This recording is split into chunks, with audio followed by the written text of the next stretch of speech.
कैसा लगेगा आपको यदि मैं कहूं दुनिया गोल नहीं पीतल की थाली की तरह चपटी है?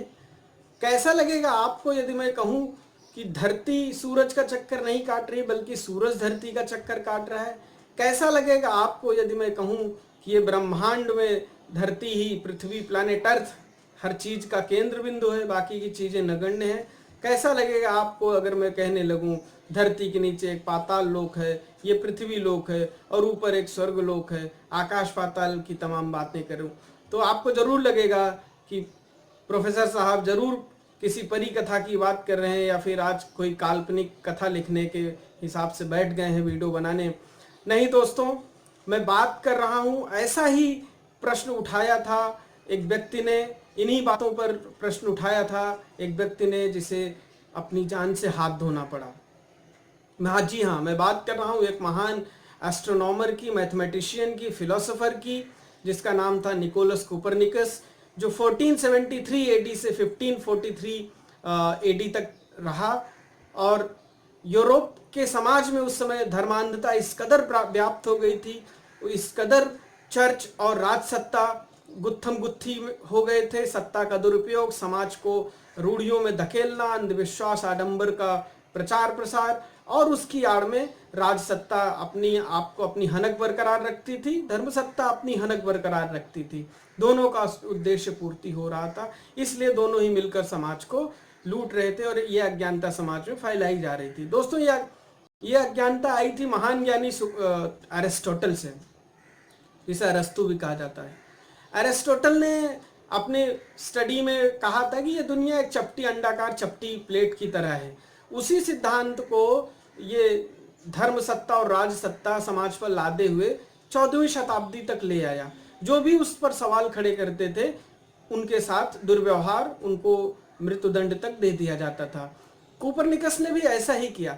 कोपरनिकस ने अपने स्टडी से सबसे पहले उसने हेलोसेंट्रिक मॉडल, हेलेनिक मॉडल जो था, हेलोसेंट्रिक मॉडल लागू किया।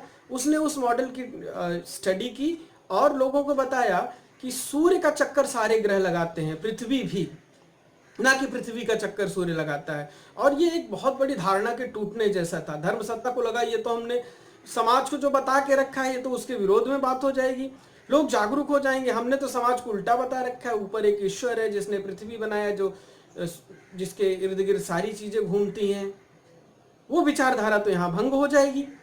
तो एक यहाँ विज्ञान और रूढ़िवादिता के बीच में एक संघर्ष शुरू हो गया और उसने अपनी बात को सिद्ध करने के लिए 1530 में एक डी रेवोल्यूशन नामक किताब भी लिखी और उस किताब में सिद्ध किया चीजों को, लेकिन कोई उसे मानने को तैयार नहीं हो रहा था। उस समय समाज भले दबे छिपे उसकी बातों का समर्थन कर रहा था, बौद्धिक बुद्धिजीवी वर्ग समर्थन कर रहा था, लेकिन सत्ता वर्ग और धर्मतंत्र उसके समर्थन में नहीं बल्कि विरोध में था।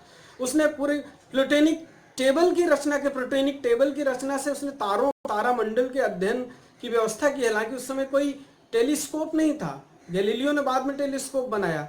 उसने अपनी नंगी आंखों से ही कई साल अध्ययन करके एक प्लूटोनिक टेबल तैयार की। लेकिन ये सब चीजें उस समय की धर्मसत्ता को पसंद नहीं आई।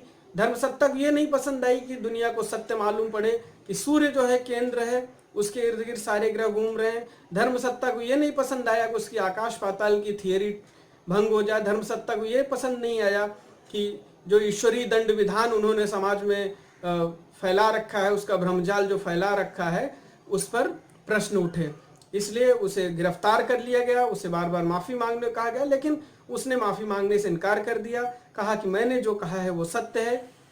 और बाद में उसे बहुत टॉर्चर करके सता के चर्च के अथॉरिटीज ने राजतंत्र के साथ मिलकर जिंदा जला दिया। अपना सजा पाने के तुरंत पहले कोपरनिकस ने धरती पर जोर से पैर पटक के कहा, हाँ मैं कह रहा हूं सूर्य केंद्र है इस ब्रह्मांड का और ये बात आने वाले दिनों में सत्य साबित होगी। तो एक और सच से लड़ने वाला व्यक्ति इस तरह से जला दिया गया, मार दिया गया, सच को दबाने की कोशिश की गई। आडंबर, पाखंड, राजतंत्र और पाखंडी धर्मतंत्र ने एक और सत्यवादी व्यक्ति की जान ले ली। दोस्तों, आपने पिछले वीडियो को भी बहुत पसंद किया था, आप इस वीडियो को भी दूसरों तक पहुंचाएं। आप सबका धन्यवाद। अगली वीडियो हम एक और ऐसे ही व्यक्ति पर करेंगे जिसने सत्य के लिए अपना सर्वस्व न्यौछावर कर दिया। बहुत ही आश्चर्यजनक व्यक्ति था कि किसी ज्ञान को ट्रांसलेट करने के लिए किसी को जिंदा जलाया जा सकता है क्या। डॉक्टर रवि की तरफ